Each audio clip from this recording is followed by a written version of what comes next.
Okay, hello. A very warm welcome to our webinar today, Making the Critical Connections Between Climate Resilience and Inclusive WASH. My name is Kate Orr and I'm the Knowledge and Learning Manager with the Australian Government's Water for Women Fund. I'm joined here today by my co-convener, Dr. Jeremy Collitz, a research principal for the Institute for Sustainable Futures at the University of Technology, Sydney. Together with all our partners, we are so pleased to be engaging in the discussion with you on strengthening climate resilience for inclusive WASH at all levels. We have attendees registered from all over the world today, and we'd really love to get to know those who are joining us. So as we're starting, it'd be great if you could enter your name, organisation, and where you're calling from today in the chat box. Just a few housekeeping matters before we start. This session will be recorded today for those that weren't able to join us. To ensure greater accessibility, we've enabled Zoom's live transcript, closed capture functionality. Some of the videos presented today do have captions though, so feel free to turn them on and off at your discretion. We'll also have a chance to answer attendee questions towards the end of the webinar, so please do add these to the chat box as we're going along. We'll also run a Menti poll in the webinar, so you might like to pull up another window in your browser and type www.menti.com. We'll provide the code later in the session. And just finally, please could you keep your microphone on mute unless you're speaking. Our webinar today will provide you with an overview of the Fund's collaborative work in this space under our learning agenda.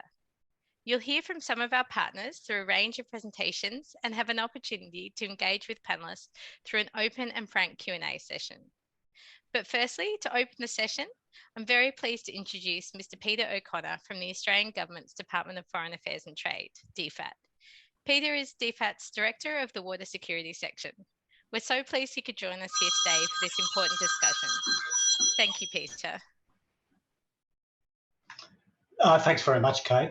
So on behalf of DFAT, the Water for Women Fund, the Institute for Sustainable Futures at the University of Technology, Sydney, and all our partners, my apologies, and all our partners, I welcome you to this session, Making the Critical Connections Between Climate Resilience and Inclusive WASH.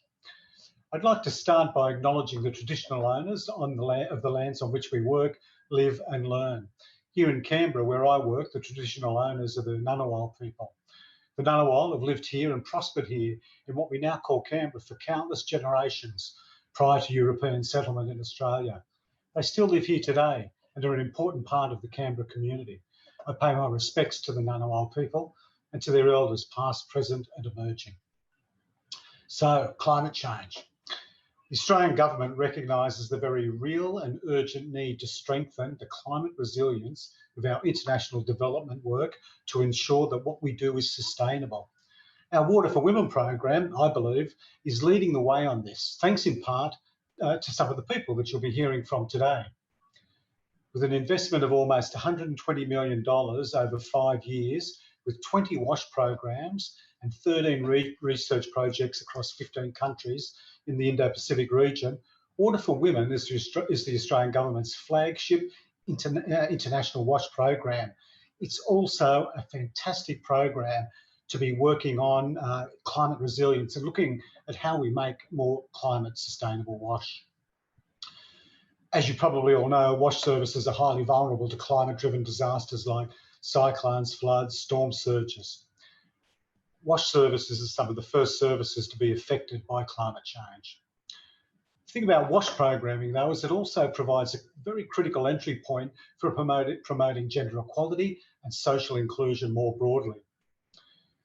We know that climate change disproportionately affects women, people with disabilities, and socially marginalised groups who often have limited influence or control over resources or the decisions that affect their communities. It is important to acknowledge the vulnerabilities to climate change of women and people with disabilities and other marginalised groups. However, it's even more important to recognise that the knowledge and capacities that these groups have to drive change at the community, national and international levels is second to none in many ways. They're the people who are experiencing these problems firsthand. They're the people that have the solutions. So how can we, as WASH programmers, researchers and donors, strengthen climate resilience to ensure inclusive wash is sustained at different levels. A good start is to recognise that the achievement of climate resilient inclusive wash depends on gender and socially transformative practice in the wash sector. It's also important, I believe, to remember that wash is not a sector that stands by itself.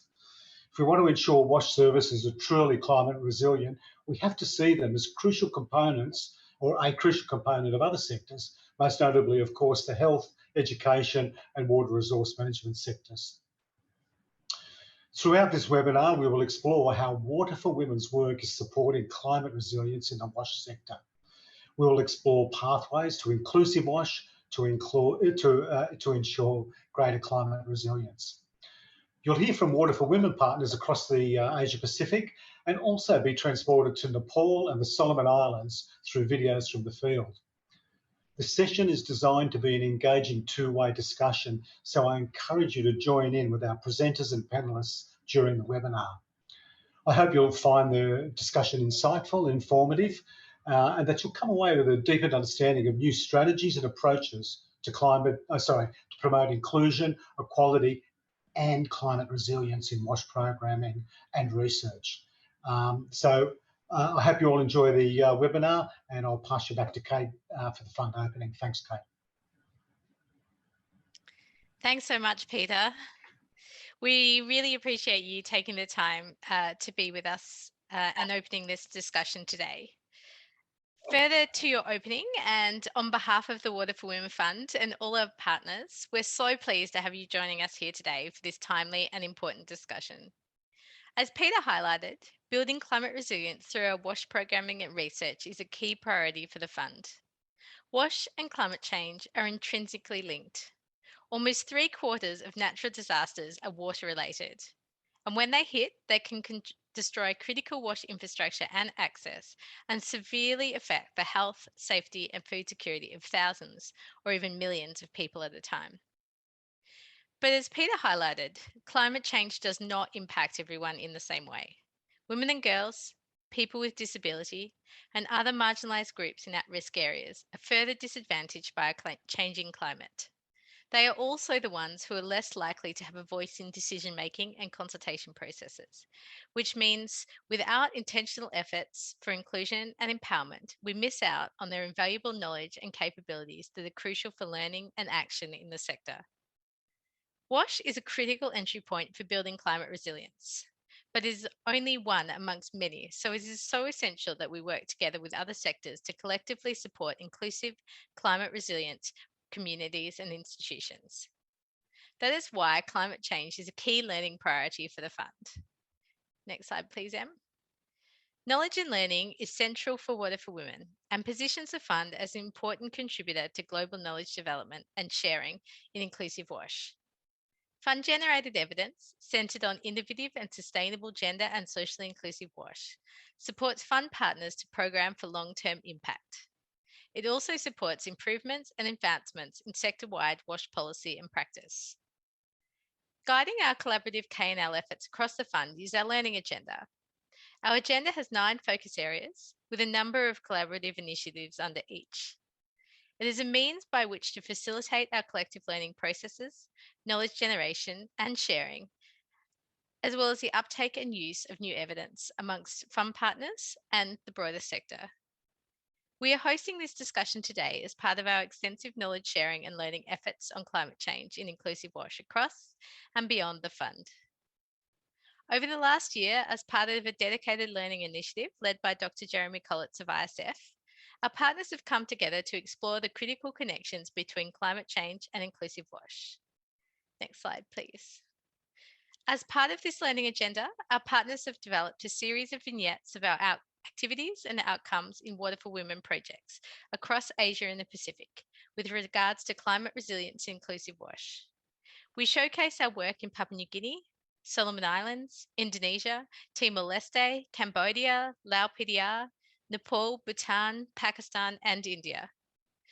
The report also outlines recommendations from participating partners for strengthening climate resilience for inclusive WASH at different levels.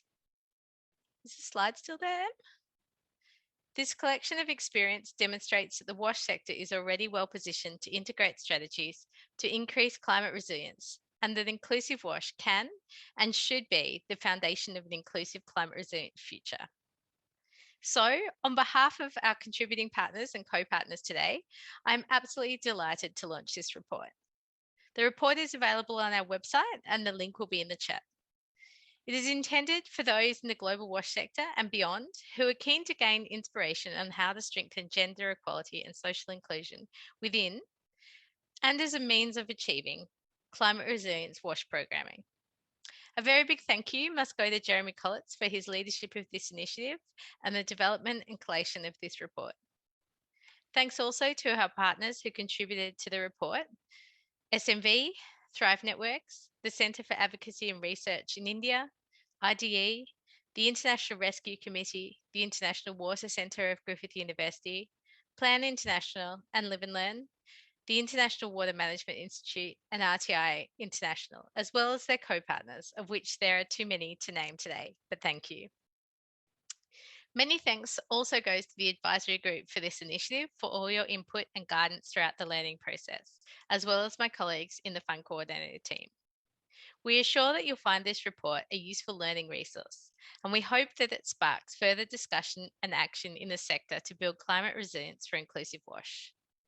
I would now like to take you to Nepal through a video developed by our partner SNV as part of their presentation with WaterAid and IMI at the Water Pavilion at COP26. The video presents a range of challenges already experienced in Nepal as a part of a changing climate and detailed SNV's inclusive approaches to strengthen community resilience to climate effects in Nepal. Thank you. Greetings from Kathmandu, Nepal. We are here in the SNV office. We'd like to welcome all the COP26 participants, speakers, delegates, and those listening in to this Water Pavilion event. We will be sharing a case study about building community resilience through inclusion. SNV builds GESI, gender and social inclusion, into the heart of all our work. And we believe that building community resilience at local level is key to creating adaptations as the climate changes around us.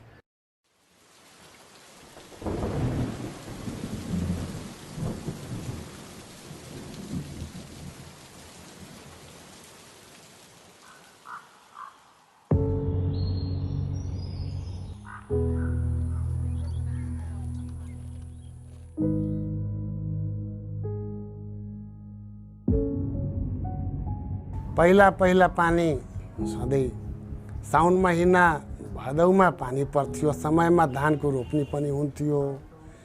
तर पहिलाको हेर्दाखेरि अहिले मौसम जुन जलवायु परिवर्तन छ त्यो बिस्तारै बिस्तारै बदलिरहेको छ। यसपालि पनि कार्तिक महिनामा बेमौसमी आँधी बहेरी वर्षाले हाम्रो धान बाली गदर बालीलाई सखाप पारिदियो।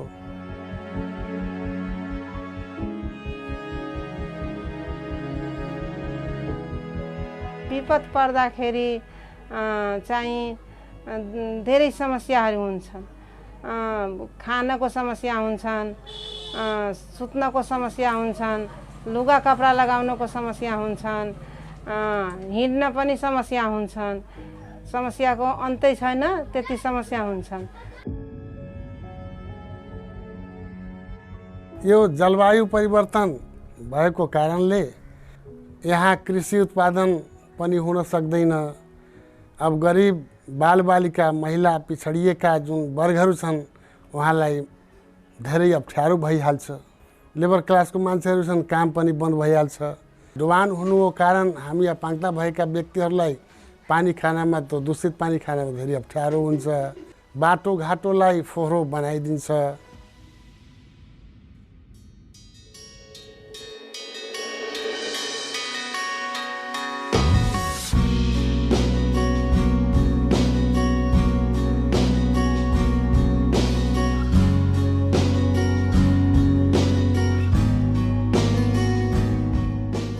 प्रत्येक वडामा समूह गठन गरेका छु। महिला समूह, किशोरी समूह, दलित समूह, सबै समूह गठन गरेर समूहको माध्यमले जनचेतनामूलक कार्य गराउँछौँ। गाउँपालिकाबाट समन्वय गरेर पानीको व्यवस्था गर्छौँ, फिल्टरको व्यवस्था भयो छ, सेनिटरी प्याड, खाना, फोहोर त्यसको पनि व्यवस्था गरेका छौँ। चेतनशील बनाउनको लागि हामीहरू पटक पटक विपद व्यवस्थापनकोबाट र दलीय लक्षित वर्गबाट हामीहरू त्यसमा कार्यक्रम राख्छौँ। Community members in rural Nepal who have improved access to resources and power to influence decision making are better equipped to handle climatic disturbances in the short and long term. वासिसीले गाउँपालिकामा सबै वार्डको वडा अध्यक्ष र सबै मान्छेको बोलाएर उहाँ के गर्छ विपद व्यवस्थापनमा यस सालमा सिकेपछि अर्को सालको लागि योजना बनाएर विपद व्यवस्थापनमा के काम गर्नुपर्छ त्यो उनीहरू तालिम दिएर हामीहरूलाई सबैलाई सिकाउँछ। त्यसै अनुसार चाहिँ हामीले बजेटको विभाजन गर्छौँ।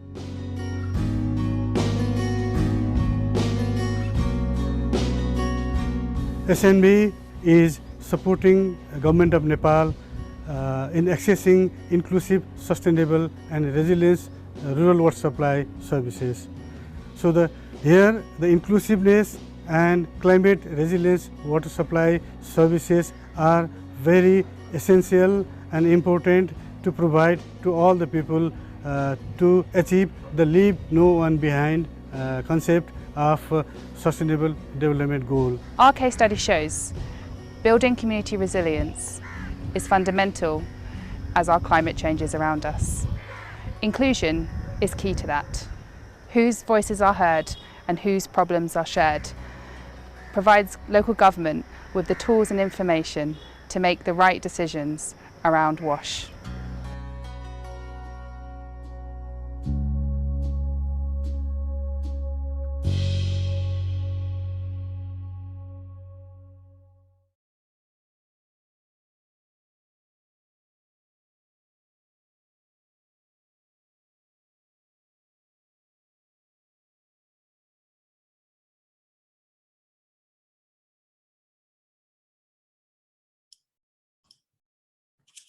Thanks. I hope everyone enjoyed that video from SNV.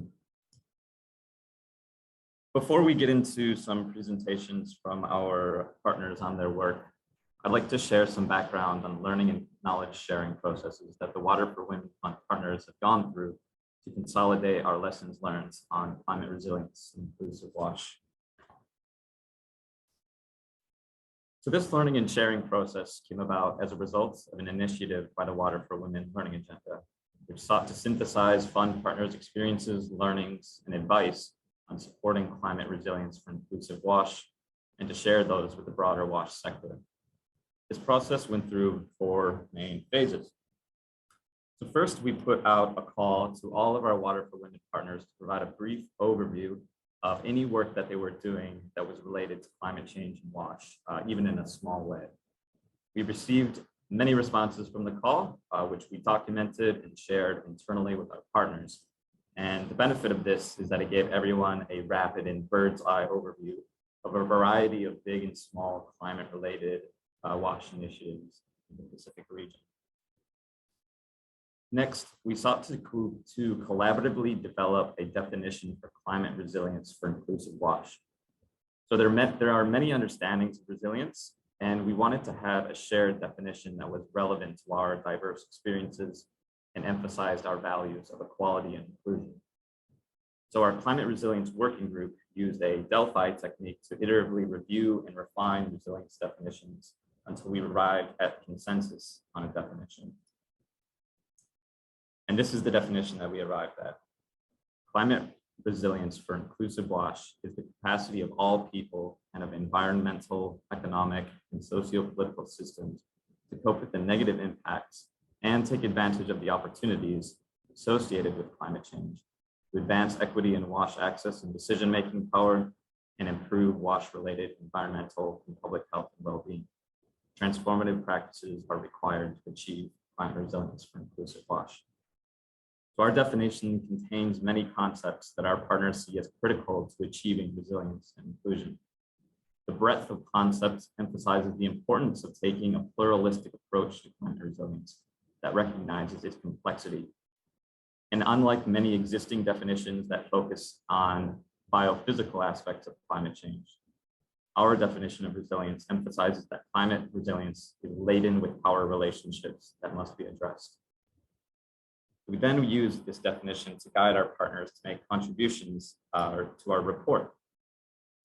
And in this phase, each of our partners that were carrying out substantial work in the area of climate resilience or inclusive WASH were asked to share key learnings about their work. So this includes the description of the work that they're doing, its outcomes, and recommendations for others in the sector.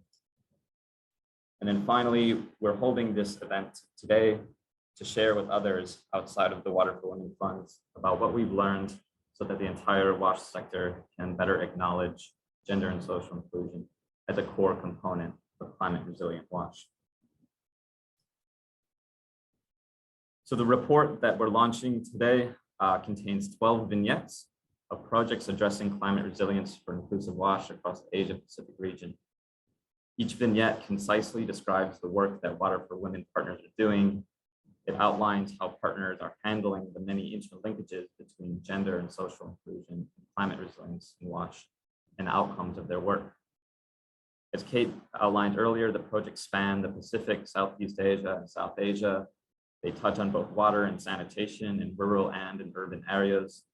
And the project work also reach across different scales, from communities to the private sector to local and national governments. Each vignette also contains links to more information on the project, and the report concludes with a section on pathways to climate resilience for inclusive WASH. This section presents principles that were distilled from the partners' recommendations on what actions they see as critical to achieving climate resilience for inclusive WASH. And I'll be sharing those principles later on in this session. So now we would like to move on to the next component of our webinar today, which is presentations from our Water for Women partners on the work that they did as part of this, as part of the Water for Women Fund, and that has been documented in this initiative. The first presentation that we have is from IDE about their work in Cambodia, and we'll be hearing from Rana. So please, Emily, show this first presentation. Hello, my name is Tyler Kazol. I'm IDE Cambodia's WASH Program Manager, and this presentation was also produced with the support of my colleague, Rana Abdel-Sattar, IDE Cambodia's WASH Innovation Partnerships Manager. So IDE Cambodia's sanitation work is in 7 provinces in rural Cambodia. We work in several climate vulnerable environments, including flooded areas, high groundwater areas, and places with low infiltration soils, meaning hard ground rock or clay that can make sanitation difficult. Some of the populations we engage with include average Cambodian rural households, but also low-income households, people with disabilities, women-headed households, and ethnic minorities, including the Vietnamese and the Cham community. For the past few years, climate and sanitation research has been a big part of our work. In 2019, specifically, in coordination with the University of Colorado Boulder, we deployed a survey to about 1,500 households in 5 rural Cambodian provinces. This survey was designed to better understand the knowledge, attitudes, practices, behaviors, and preferences of rural Cambodians for fecal sludge management. Now, we've combined that fecal sludge management data with climate data, including flood maps and other kind of vulnerability indicators. And with that, we've used GIS mapping and logistic regression models to study the impacts of climate vulnerable environments on effective sanitation and FSM. So some of the key findings is that we've learned climate risk, specifically floods, can amplify the potential for unsafe FSM behaviors and practices, such as pit piercing, which you see on the side here, which is households putting holes in the side of their pits to allow water to flow out. Flooding out, which involves households opening pit lids to let floods empty their pits, or simply abandoning latrines. So we know that the more erratic and severe flooding that will happen, we expect that it's not just product malfunction that we need to worry about, but also unsafe sanitation behavior on the part of a household. So some implications here. One, we know that people living in climate vulnerable areas can often be marginalized. These include ethnic minorities, low-income households, migrants, and landless people who sometimes just have nowhere else to go. We know that these people are more likely to be left behind by the health benefits of sanitation, even after they own a toilet, just based on the likelihood that a system may malfunction or a household may behave in a way that compromises the function of the toilet. So some wider implications and recommendations are that behavioral interventions need to be considered specifically within the context of climate vulnerability. It's time that we start talking about what climate-related behavior is and how we address that. Next, user experience needs to be at the center of the design. Basically, resilient technology and projects need to match with customer preferences and behaviors. Otherwise, solutions just aren't going to pan out the way that we expect them to. And last, there's a need to develop practical methods to identify and target households faced with different thresholds of vulnerability to climate change. In essence, we need to be able to identify climate vulnerable areas, but then be able to assess how vulnerable they are and why, so that we can pair these areas with practical, appropriate solutions. So to that end, with the support of a Water for Women Innovation and Impact grant, IDE is working on a project to develop a targeted subsidy method for toilets that specifically considers climate vulnerability. One of the intended outcomes of this project is that we will be creating an open source tool that can be used by government or other implementers to identify socioeconomically and climate vulnerable households. We'll be deploying a survey that includes climate risk, women-headed households, disability, and ethnic minority, in addition to low income. And this survey tool will be used to support us to identify climate vulnerable households, but then provide them with the opportunity to purchase a discounted toilet that's both resilient and appropriate in the area in which they're working, in which they're living. Importantly, we also will be monitoring market distortion to ensure that our approach is not compromising the market and destroying the potential for people who are not vulnerable to buy a product.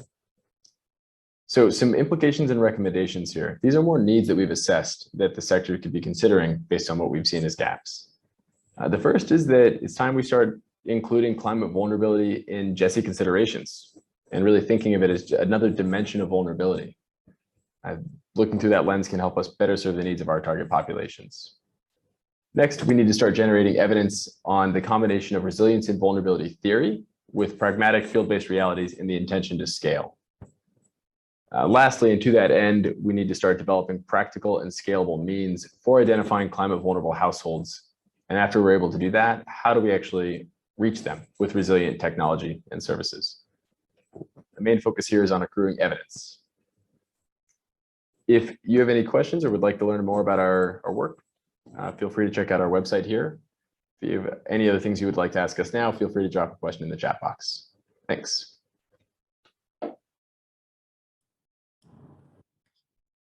Thanks to IDE for that great presentation. Next up, we have a presentation from SNV, who will be sharing their work in Nepal, Lao PDR, and Bhutan.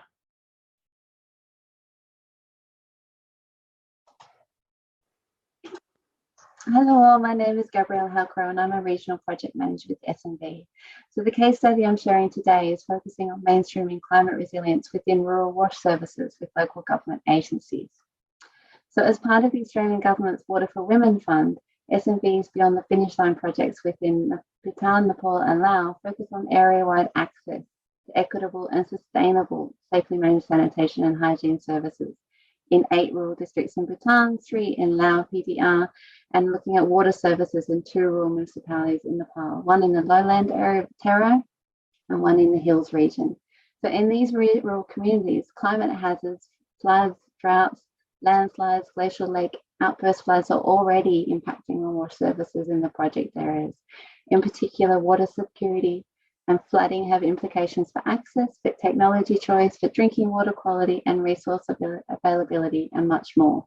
The most vulnerable people, including women, girls, people with disability, and those that live in these very remote areas are facing the highest burden when it comes to our changing climate.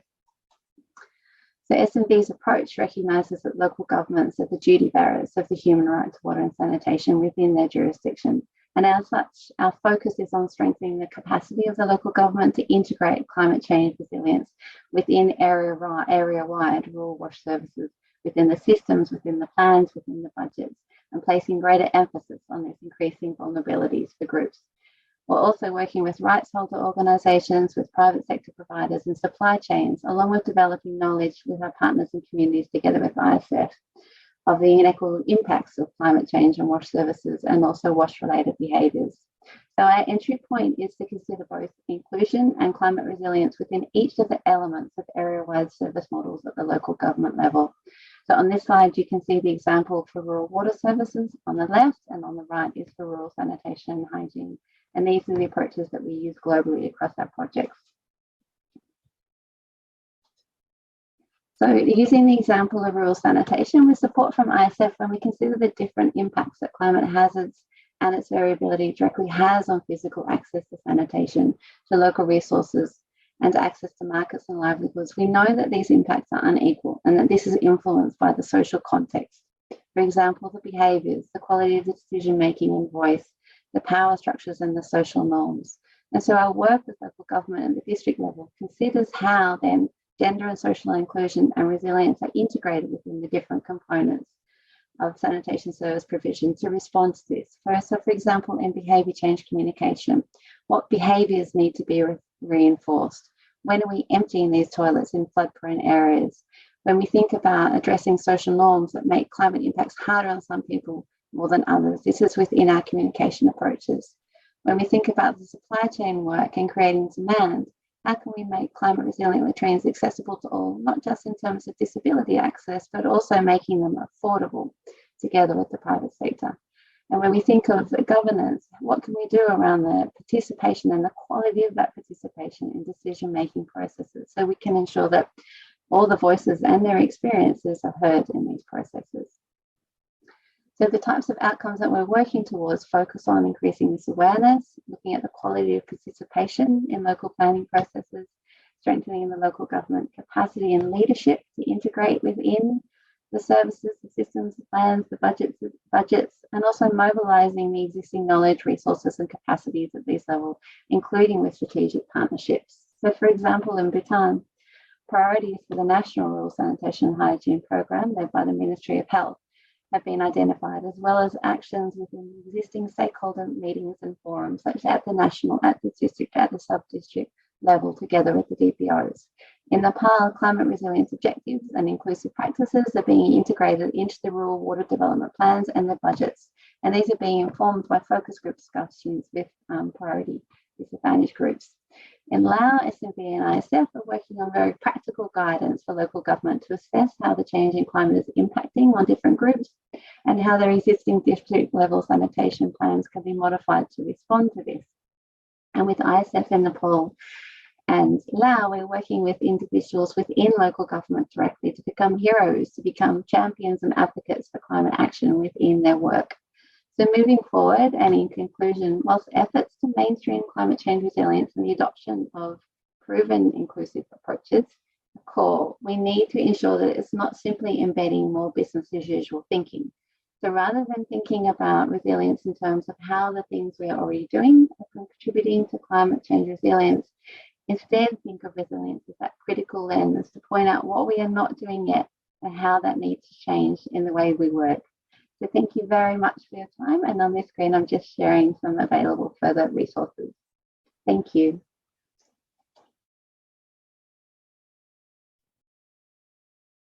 Thank you to SNV for your presentation. Next up, we have a presentation from the International Water Center, Plan and Live and Learn Environmental Education, who will be sharing their work based in Papua New Guinea and the Solomon Islands. Climate resilience in Wash, New Ireland Province, Papua New Guinea. Live and Learn PNG is implementing a comprehensive wash intervention for vulnerable communities in 19 wards across 2 districts of Namatanai and Kavieng, focusing on wash behavior through the concept of wash resilience planning, and follows the assess, plan, act, and monitor cycle founded on risk-based approaches to water and sanitation improvement. Gender and social inclusion have been mainstreamed into all activities, and the impacts are monitored using Plan's gender wash monitoring tool. Over 300 women have been trained in soap making, sewing of face masks, and reusable sanitary pads for basic hygiene and sanitation and income generation, while 38 women have been trained in basic carpentry and plumbing and are able to build VIP slab and seat raisers and are also earning an income from its sales. TSIRO have trained local staff and developed resources for community facilitation to integrate climate resilience and disaster risk methods into the existing programs. The training has given local staff more insight into the linkages between different players in implementing projects, such as the government, social structures, and surrounding environment, which is largely influenced by natural causes. Climate change is impacting food and water sources and its availability. Those extra skills can go a long way in assisting women to be self-reliant. Therefore, it is important for such projects to be sustained on the longer term through an holistic approach that involves implementers, governments, communities, and other stakeholders and NGOs to work together. Thank you.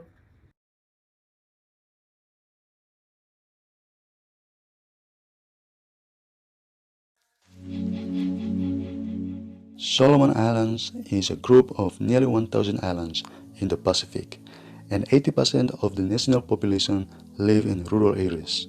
Through our research, we observed that many water problems happen in communities due to reactive rather than proactive management, and that water access to each household varied a lot across the villages. Most communities have a committee that manages the water system, but these committees did not include much diversity of people from different ages, different genders, or from different locations across the village. We developed the community-based water security improvement planning process to support committees to be more inclusive, especially including women and youth from different locations across the village, and to identify proactive actions to address the range of water problems that different people in the village experience. Core to community engagement is engaging with key people in the community to understand existing community structures and authorities. Through this process, we were able to identify existing zones that they are most familiar with. We also involved zone representatives to conduct household surveys. This provides a platform at the household level to voice their concerns. Throughout this process, many stories surface of individual experiences of accessing the same water points. Sharing of household data established the realization that not all households have similar experience despite accessing the same water system. This allows the community to raise concern over leakage, fixing of taps, and rationing of water to maintain maximum access throughout the day. Took their action plan seriously by raising funds to improve their water system and establish additional pipelines. Another example is women resort to closing taps to allow access to other water points. The approach taught them to be self-reliant and not wait for government assistance. Going forward, the project will build on existing partnerships between Plan International, Live and Learn, Solomon Islands National University, and International Water Center. The second phase will involve formative research and will focus on future scenarios, considering the impacts of changes such as population growth and climate change. We will apply an innovative approach with our new partner, Earth, Water and People, on the use of photo voice methodology to facilitate intergenerational and intergender perspectives as a way to understand and apply cultural knowledge in water management and climate adaptation in Solomon Islands. Furthermore, we will also explore and pilot opportunities to promote inclusive water management at catchment and community levels through engagement with stakeholders at the national, provincial, and community levels.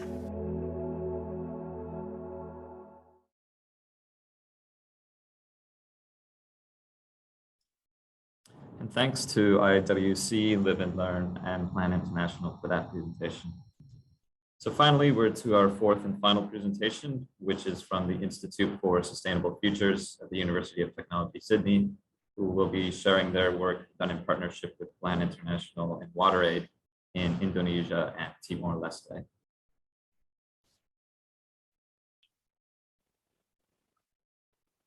Thanks to everyone for joining the presentation.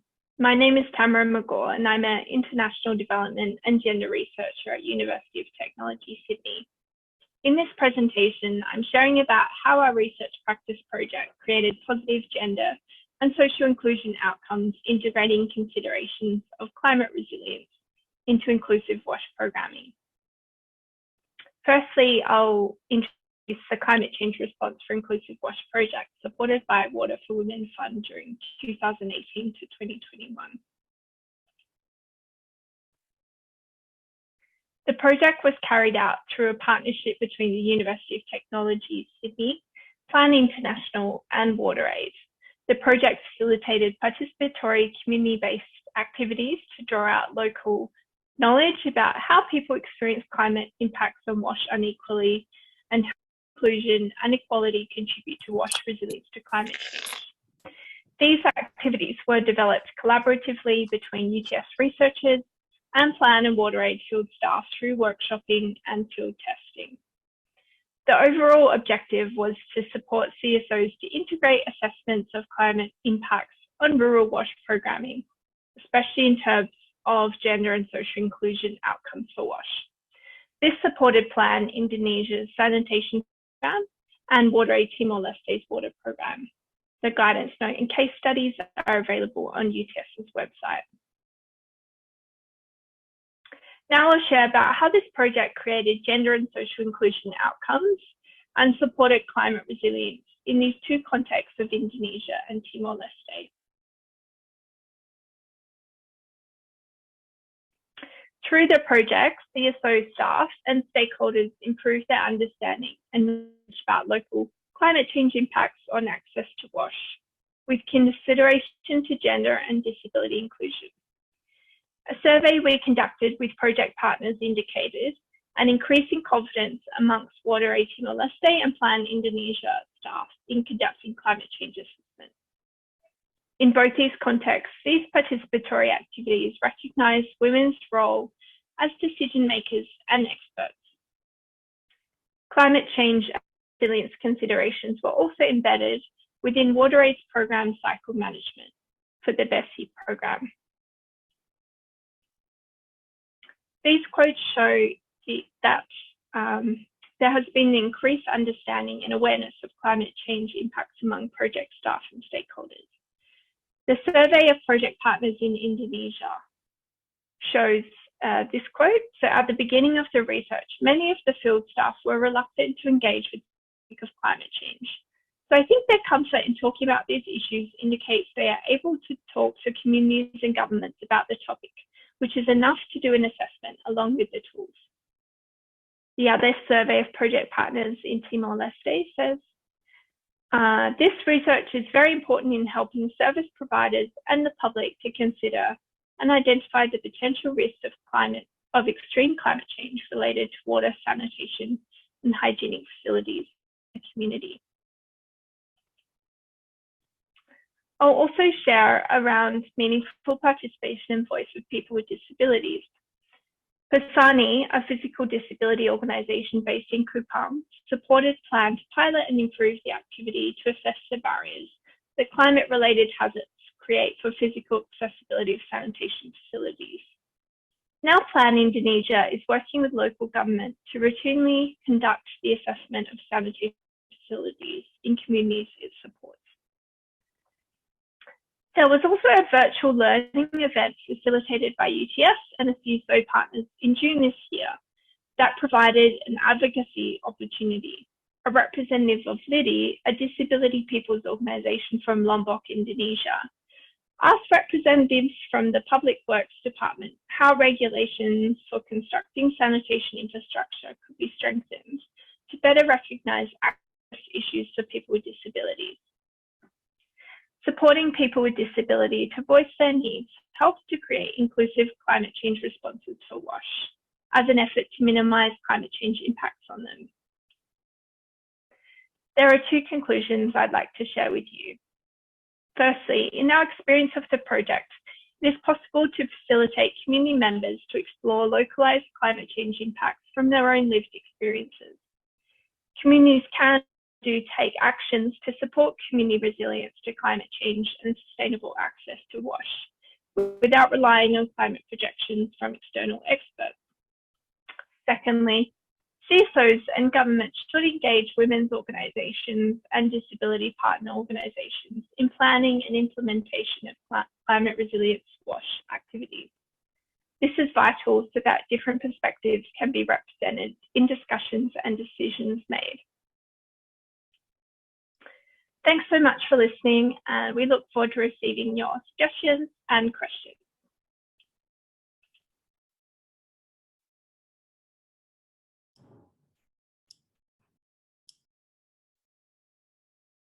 Thank you to all of our partners for sharing their presentations.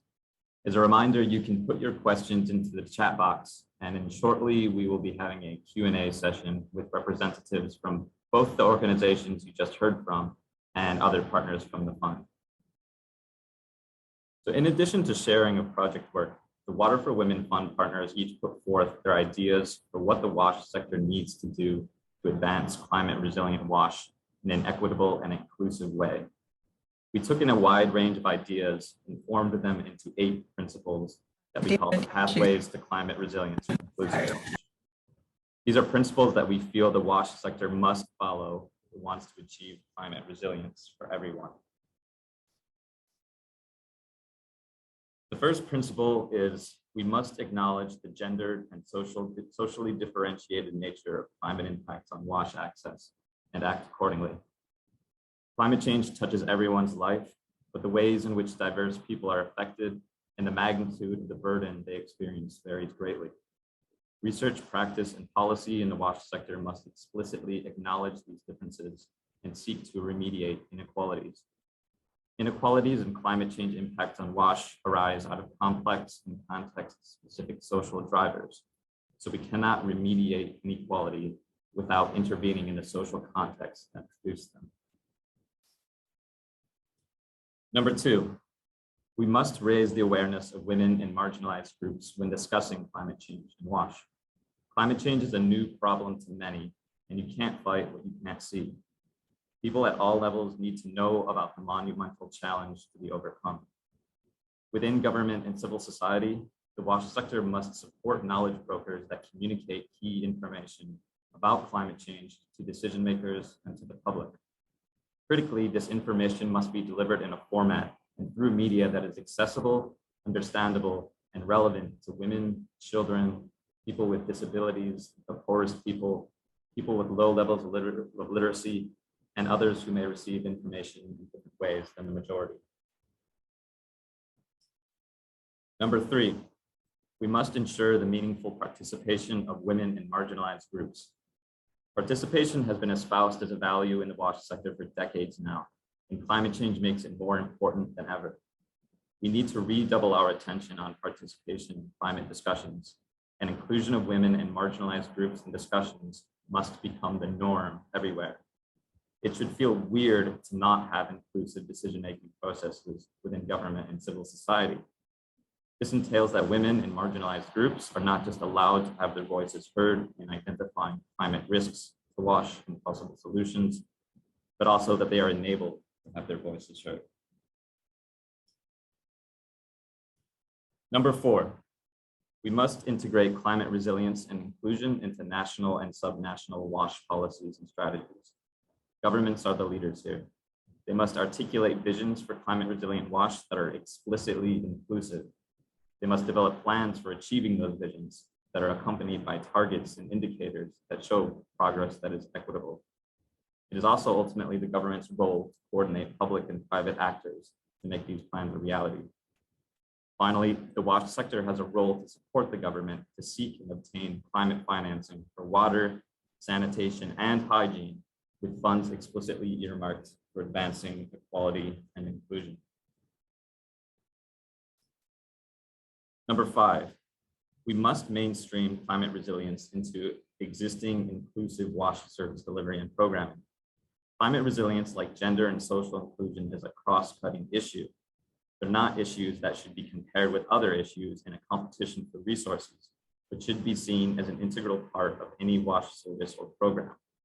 Government, the private sector, and NGOs alike must consider how they can make climate resilience and gender and social inclusion a component of their work. When new climate resilience interventions are implemented, women and marginalized groups must receive training to implement those climate measures to support their positions as leaders and knowledge holders. For example, if we want to implement more climate resilient latrines, women and marginalized groups must be supported as experts in designing and planning those latrines. Number 6, we must mobilize existing knowledge and resources at local levels. Communities and marginalized peoples in particular are already incredibly resilient people. They need to be in order to survive in risky and insecure contexts. Implementers must take strength-based approaches to identifying and supporting people to use their own knowledge and resources to address climate change impacts on WASH. When communities are empowered to leverage their existing strengths, they take ownership of adaptations, they advocate for government support where needed, and they situate solutions to climate impacts amongst their everyday challenges and priorities. We can further enable this by financially and technically supporting rights holders groups like women's groups and disability groups to represent and support their constituents in climate discussions and actions. Number 7, we must fill gaps in knowledge about how climate change affects inclusive WASH and effective responses. Although we know everyone experiences climate change impacts on WASH differently, there's much that we don't know about the social construction of those experiences and how inequalities can be resolved across a diversity of settings.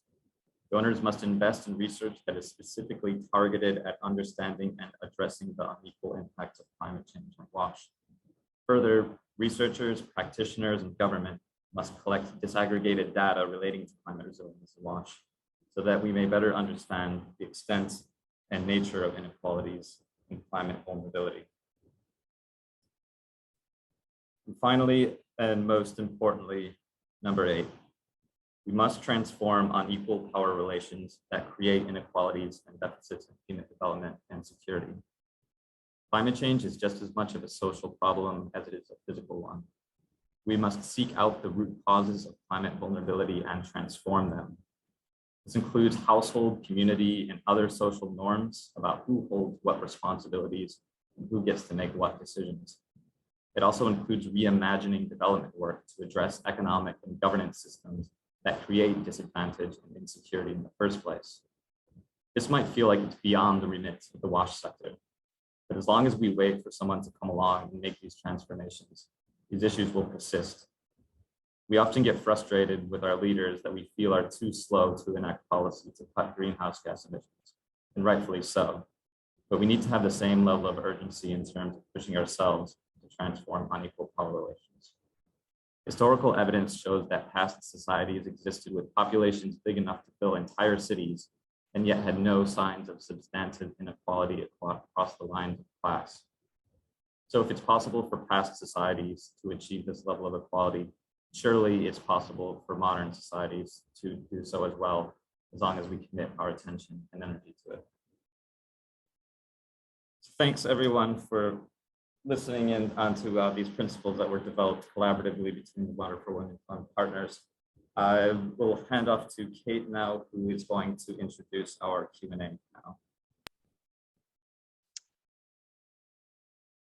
Thank you so much, Jeremy. And what fantastic presentations. So this brings us to the end of the presentations today. And thank you again to all our presenters who put so much time and effort into preparing these presentations on their work for you today. We would now like to move to the Q&A, and we have a panel discussion which Jeremy and I will facilitate. So if you have any questions for Jeremy on the pathways or any of our presenters, don't forget to add them into the chat and we'll try to get to them all. Firstly, I'm very pleased to introduce our panel members, some of which you've met today through the presentations and others who have contributed to our Learning Agenda initiative and the report. Firstly, Sunetra Lala, WASH Sector Leader with SNV Nepal. Rana Abdul Sattar, WASH Innovation and Partnerships Manager with Ide Cambodia. Tom Rankin, Senior WASH Advisor with Plan International Australia, representing his colleagues from Solomon Islands and PNG who weren't able to join us today. Junaid Khan, Senior Manager Environmental Health with IRC Pakistan. Anirban Chatterjee, Senior Manager with RTI in India. And of course, as well as facilitating, Jeremy is here to answer any questions on the RSF research and on this Learning Agenda initiative. So just before we start, are we able to get the presenters spotlighted them? Can we see them? I can see Jeremy. It should be, at least from my end. Okay. Not from this end. So as we're starting, and hopefully we have the presenters with their cameras on. So as I said, don't forget to pop your questions in the chat. We might start with a great question from Rez Harimi from Essential Need in Sydney. And he said it would be great to know how sustainability is defined and if any metrics are used to measure it for any project presented. So big thank you to Gabrielle, who's already provided an answer in the chat, who says that SNV consider it not only in terms of continuation of services, but also capacity to sustain services and behaviours, which is measured through capacity assessments with government agencies' abilities to work together and partners. And she's also popped an example of metrics for rural sanitation in the chat. I might ask Rana from Ide in Cambodia if she's got anything to add to that. Yep, thank you, Kate. Thank you, Rez, for the question.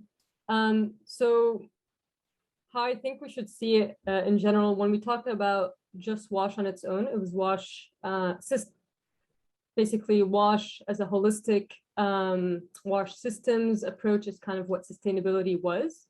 And basically adding that integrating that climate change approach, adaptation, mitigations into all of these layers of a WASH system, I think is kind of a great concept of thinking of how we will be really adding and making something sustainable. Now, that being said, from IDE's side, as we work in sanitation markets, we do see our sustainability being more on the private sector side. And that is through kind of our latrine business owner sustainability, by them ensuring that they have long-term income generation by diversifying their products, those products being potentially FSM products, climate change products, just a broadness of WASH products that they can continue, not necessarily to sell on a big scale, but just to continue providing throughout. And lastly, just having a main member of their of the family. So, for example, both men and women being worked.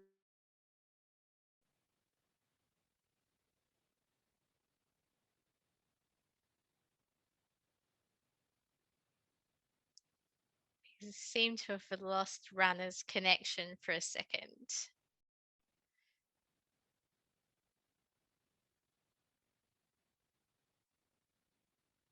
Okay, I might, while we get Rana back, I might move on to the next question. And I might throw to Tom, if you don't mind. In your vignettes in the report, which you will see, and also in the presentations, you highlight that it's really important to draw on both climate science and local knowledge.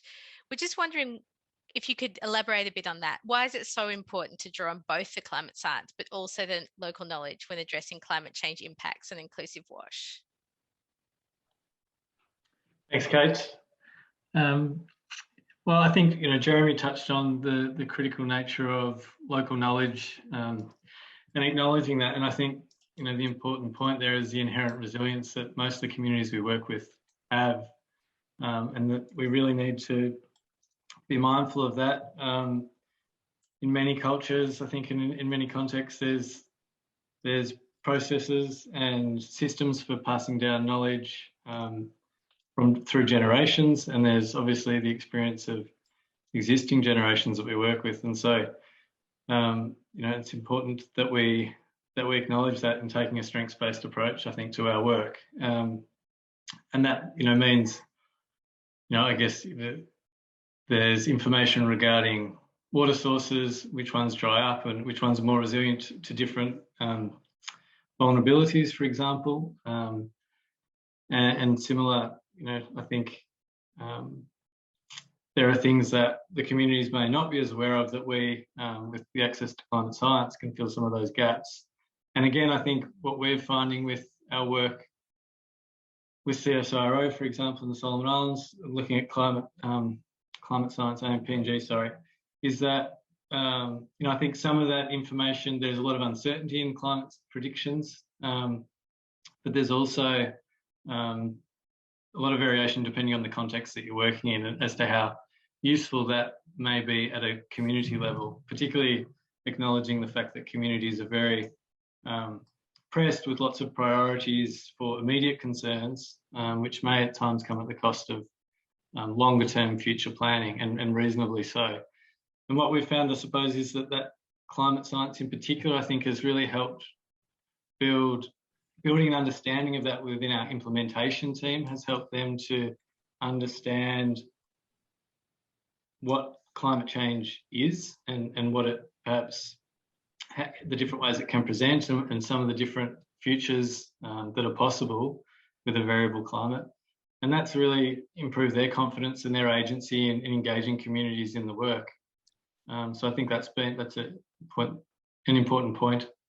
Yeah, so I think it's having access to both information and I think obviously importantly acknowledging that local knowledge is really critical to the programming. Thanks. Great, thank you so much, Tom. So we've got another question in the chat from Vitan, who says, thank you so much for the great presentations. And she's really interested to flesh out the last recommendation on reducing inequalities within the project frameworks. Are there best practices or examples from Water for Women projects that have embedded this activity to empower women and girls? So I might throw to Jeremy first just to elaborate a little bit on that principle, and then if any of our partners have got some examples, if you can jump in. Sure, just to quickly elaborate on the principles, I think there was actually the first one, which was in terms of just acknowledging it and putting it explicitly into, say, a project framework or a project to design, that you'll have the intent from the very beginning to seek out and understand what these differences are, and then to follow on to program for that. So that does require a bit of perhaps data collection, because it can be very different in different settings. And in terms of actually, say, the last principle, which was about transforming around social norms, I think, yeah, that is a bit about changing what feels like the usual practice, what feels normal. During the presentation, I said it should feel weird if we don't have inclusion in certain decision-making processes. So I think eventually where we want to get to in terms of social norms is repeating these points and hammering them home so often that ourselves, our partners in countries just feel like that's the normal thing to do, and they wouldn't normally proceed on discussions without having women and marginalized people involved. Yeah, in terms of doing that, perhaps one of our implementing partners should share an example. Thanks, Jeremy. Is there an example from the field that one of our partners would like to share? Thanks, Kate. I could go on behalf of SNV Nepal. Thank you. An example would be, how we are now working with communities to develop climate resilient water safety plans.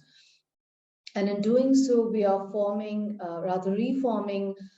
inclusive water user groups, which is to say water user groups at local levels who will be tasked with these inclusive water safety plans. And these water user groups, constitute women, marginalized communities, and disabled persons. And that is an example of ensuring that, how people or, women and the disabled and disadvantaged communities who often bear the brunt of lack of WASH services are at the forefront of planning wash services and mitigating climate risks. Thank you, Kate. Thank you so much, Sinetra. We might move on to the next question that we have from Juliet Willits of ISF. And she says, how do you see CSO roles to support integration of climate change into WASH policies and strategies, which is one of the principles? What are the key strategies that CSOs could use or are using to support this?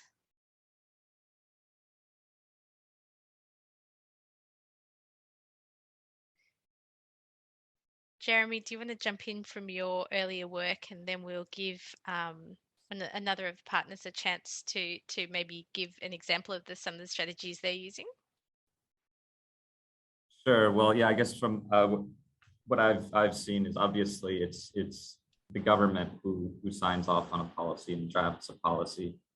So ultimately, it's their vision and it's their leadership that's going to drive a policy. And that's not to say that CSOs don't have any role at all. CSOs obviously advocate for issues that we care about and support in developing the practical elements of a policy. So obviously the CSO role is to facilitate government partners to articulate their plans without overstepping the boundary of writing a policy themselves and having government people sign off on it. I think we've all seen government policies that don't get put into practice on the ground, and they stay as a piece of paper on a shelf somewhere. So yeah, perhaps some of the partners I could throw back to Sinetra, who I know has worked with local government, or perhaps Anirban, about leading government to take ownership of a policy vision and what would be a process for CSOs to facilitate that. Hi, Jeremy. Some examples from Pakistan. Oh, Junaid, great. Yeah. Thank you. Do go ahead. Thank you. I can share two examples. One is about actual policy changes. Under this Water for Women Fund project here in Pakistan, we have initiated review of the drinking water policy at the provincial level. That is in the final stages of, you can say, revision. And we are expecting that we will be able to get it approved before March next, or timeline. This is our timeline. And the other important thing, there was no sanitation policy at provincial level. So we were the one who initiated the process, and now the provincial level sanitation policy is also drafted, that also in the approval stage at government level. So these are two important policy level things which we have done in Pakistan. Coming to strategy, in our context, the issue is that we sanitation definitions of sanitation varies from NGOs and government. Government includes street pavement as part of sanitation. So they allocate a lot of budget to street pavement, and the important priority areas of sanitation were ignored. So we developed a guidelines. So now government will be bound to allocate more funds to the priority areas as compared to less priority areas. So these are some of the examples from the ground and at policy and strategy level that we have intervened, and we are quite successful, although it took a lot of time because it takes more efforts to run these things through the government system. But still we are very much successful, and those things are part of the government approved strategies and policies. These are few examples. Great. Thank you so much, Sinead. They're great examples. Anirban, did you also want to add to that? Yes, thanks, Kate, and thank you, Juliet, for the question. Thanks, Jeremy. So in India, we are working in Rajasthan, which is an extremely water-scarce state, and climate change is making it worse. While there exists a general policy to enhance recycling of sewage over there, there are far limiting, very few examples which are actually happening over there. So as a part of our Water for Women work, we are collaborating with the local state government as well as with the Asian Development Bank. And we are trying to create demonstration projects wherein recycled sewage would be used for industrial applications. Now, that helps on several fronts. For example, it increases the freshwater availability in the region because the industrial freshwater demand gets reduced. The sewage often, finds its way into water bodies, creating pollution and public health issues, which is now would get avoided if it gets recycled to industrial usage. And it also helps industries in avoiding a constant competition for water sources. It helps government to monetize their sewage and improve their fiscal situation. Now, the approach that we are trying to use is, while policies exist, as a CSO, I think one of the roles that we have tried to do is create more and more demonstrations and pilot projects to actually implement those solutions on the ground, find what are the pitfalls that are likely to emerge, and help in that way for the government to re-strategize or bring in those caveats into actually implementing that policy. And that, we believe, will go a long way in driving policy advocacy for the government.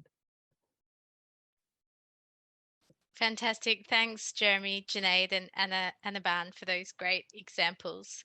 Might flip that concept a little bit and throw to Sunetra, just looking at the other side of it. And SNV does a lot of work with local government across Laos, Nepal, and Bhutan in terms of mainstreaming climate resilience and working with the local government as climate champions under our new I&I grant. So Sunetra, I'm just wondering what you see as local government's role in making sure WASH services are both resilient and inclusive. Thanks, Kate. I think there are many actions that local governments can take to make sure that WASH services are both climate resilient and inclusive, and to address the present and future climate impacts on WASH services. And some of these could include ensuring that the national policies and strategies relating to climate change, WASH, and GESI are circulated and known and understood by municipality staff. For example, determining budget needs for funding inclusive climate resilient WASH activities.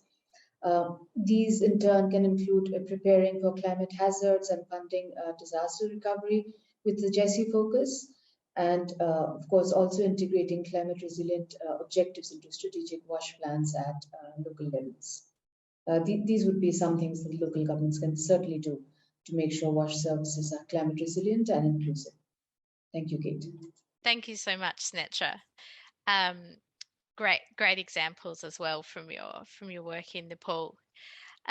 We've got a few minutes left for the Q&A. So just a last reminder, if there are any other questions, do pop them in the chat. But while we're going, I might move to Rana. And we know that climate change affects everyone's lives, but climate impacts on WASH seem to affect women and other groups of people more than others. From your experience working in Cambodia on the Water for Women project, what causes this differential impact, and what are you doing to mitigate the disproportionate risk so that everybody can benefit from climate resilient WASH?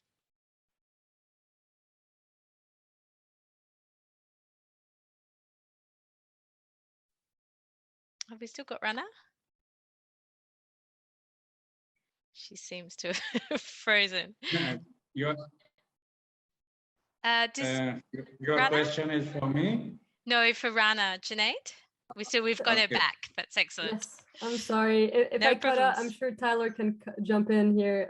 But yes, Okay, brilliant. to answer your question, Kate, in Cambodia, most of the areas that are climate vulnerable, specifically flood-prone areas here, they're often public lands, or you know, they're worth very little compared to other areas, and so that can make these areas, the households living in those areas, more likely to be low income, as well as potentially in informal settlements. For example, there's Vietnamese communities in floating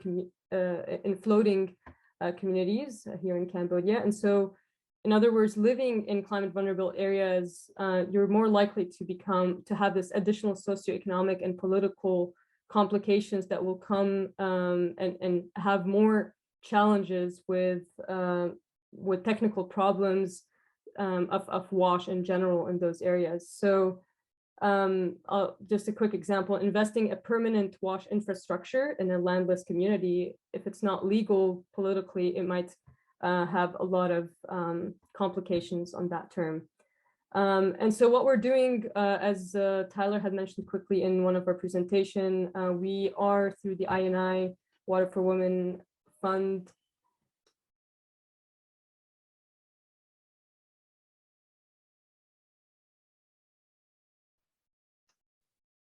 Looks like we may have lost Rana again. I'm happy to jump in and finish your Sure, thought. thanks, Tyler. That'd be great.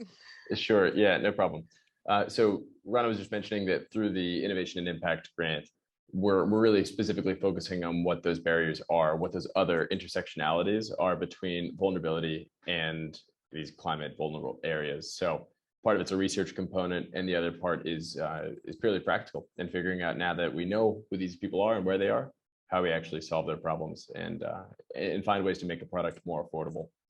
So yeah, and just one extra point about gender. I realize we're going a bit long on that response, but okay. What we know is that in many contexts, we know that women will bear the primary responsibility for gathering water. And with research that we did with the University of Technology, Sydney, with ISF, we know that women feel that they have more of an obligation to be collecting water than the men feel.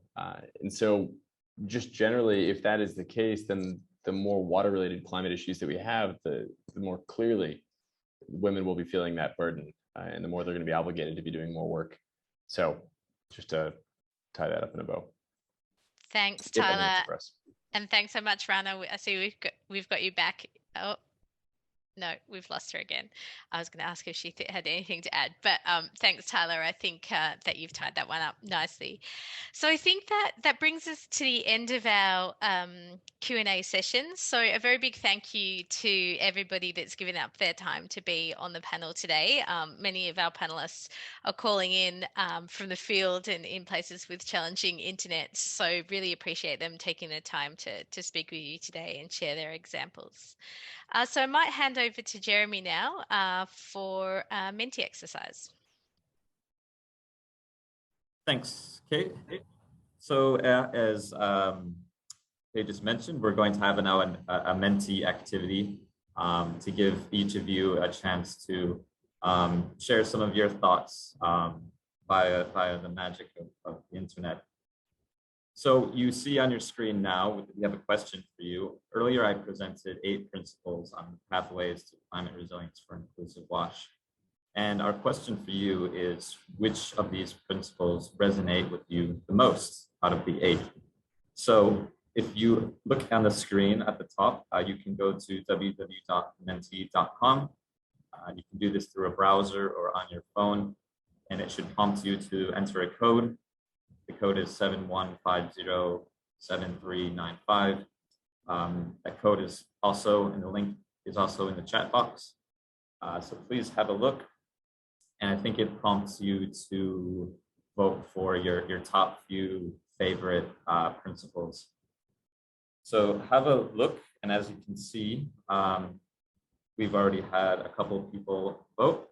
So as more of you enter in what you feel, which principles you felt resonated with you the most, those will start to pop up on the screen. So for example, we have 7 responses so far, and there's a bit of diversity. so far with integrating climate resilience and inclusion into policies and strategies, and ensuring the meaningful participation of women in marginalized groups. And in terms of what resonates with you most, feel free to interpret that any way you like. So we'll leave this open for another minute or so to give everyone a bit of time if you're interested to vote. And then we have a couple more questions for you after this one. So it is good to see that quite a few of the principles resonate with people. I would have been concerned if it was only one or two. Acknowledging the gender and socially differentiated nature of climate impacts is coming up.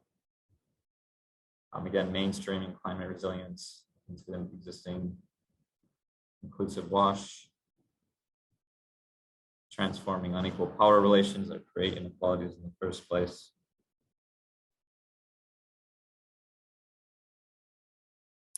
So we'll just give this about maybe 30 more seconds. So if you're still in the process of voting, have a last minute think about it, and then we're going to move on to our next question.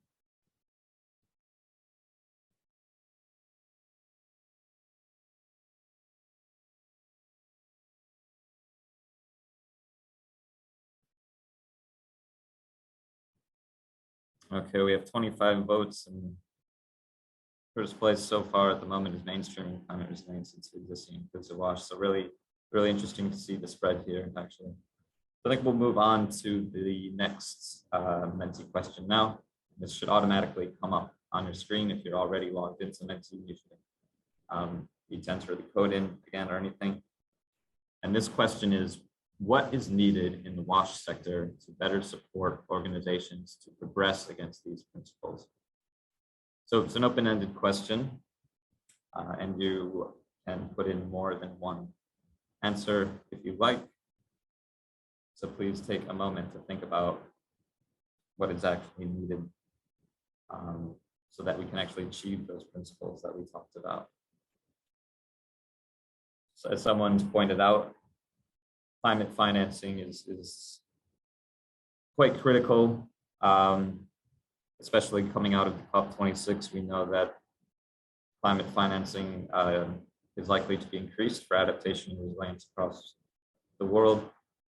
And there's a lot of discussion lately in the WASH sector about how we can tap into that, particularly on sanitation and hygiene, which have been left behind. Gender, disability, and social inclusion analyses are very important. We mentioned the context specificity of inclusion and equality, partnerships between WASH, justice, and environment, political support, and leadership. And thanks, Maskoud, for posting in the chat. If you're having any issues with the Menti platform, feel free to also answer the question in the chat box. Innovation-oriented funding, support from donors, resourcing and advocacy to ensure WASH is not just water security. Localizing climate models, engaging relevant stakeholders, upskilling people in the WASH sector to engage with complexity, vulnerability and resilience theories, greater prioritization of climate change, the right metrics to measure results.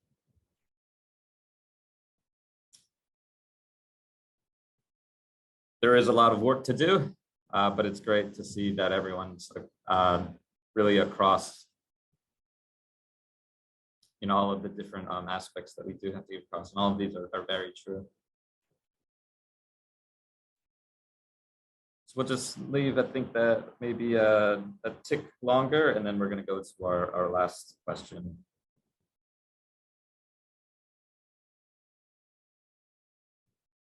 Willingness to move beyond business as usual is important so that climate change doesn't just become the latest trend or label for things that we already do.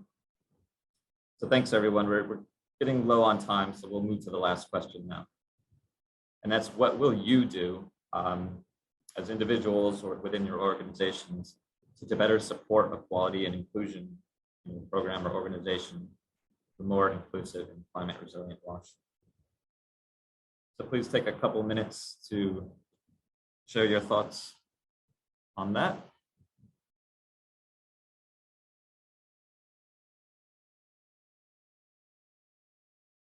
There was a lot of ideas, food for thought from the last question on what we can do, what we need to do.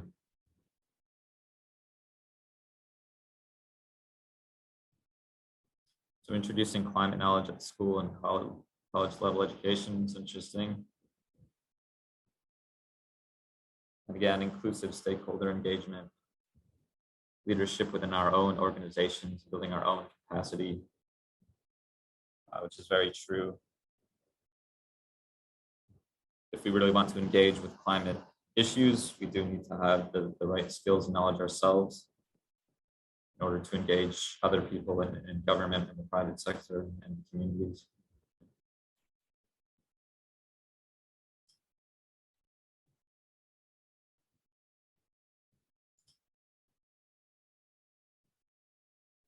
Contextualizing climate change closer to local government and households. Continuing to work with RHOs for inclusive WASH, enhancing climate knowledge for all. Question assumptions about why some people are left behind and resist the urge to generalize. That's a great one. To explore the reasons more and more in depth and not just make assumptions about why there's inequality in the first place. Encouraging and supporting the private sector and using data.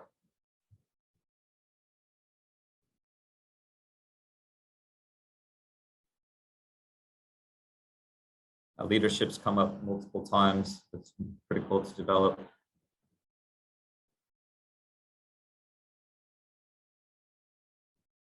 And having a shared resilience a framework and a guide for cohesion, working together with other sectors, such as forestry. Great, thanks everyone. We're nearly out of time, so I think we'll close off the Menti activity for now. Thanks very much for your inputs. Those are really great.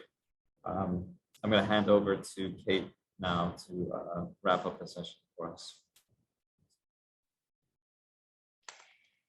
Great. Thank you so much, Jeremy. And what fantastic last thoughts come through from the Menti, and also through the Q&A and the discussions.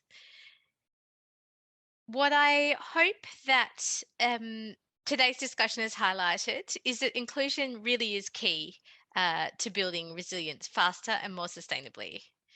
Recognising the important contributions that women and people from marginalised groups do and can make in the WASH sector, as well as more broadly, and at all levels, is key to successful, sustainable solutions to climate change. In the words of Dr. Aminata Touré, former Prime Minister of Senegal at this year's World Water Week, women are water experts, but they are also climate change experts because they are the ones who are walking to collect water every day. A more equal world is definitely a more climate resilient world.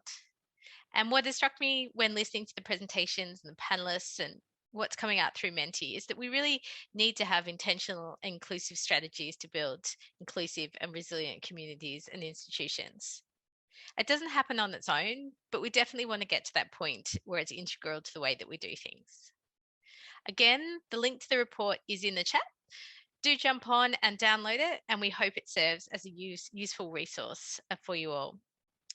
As we bring this webinar to a close, finally, I'd like to say a big thank you, firstly to DFAT for opening this session and to all of our presenters, panelists and conveners for sharing their experience today.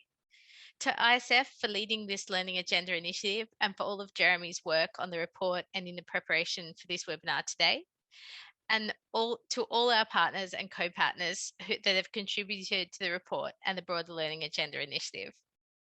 And lastly, thank you all so much to every one of you who have taken the time out of your busy day to join us and for your active engagement with today's session. We know that it is only one of so many discussions happening in the sector at the moment as we work towards strengthening climate resilience in communities and institutions in which we work. But we hope that this sparks some ideas and actions, and we look forward to continuing the discussion with you all. Please don't hesitate to contact us if you have any further questions or would like any further details on the report or the broader work we're doing in this space. Our details are in the chat. Have a wonderful day, and we look forward to collaborating with you all in the future. Thank you.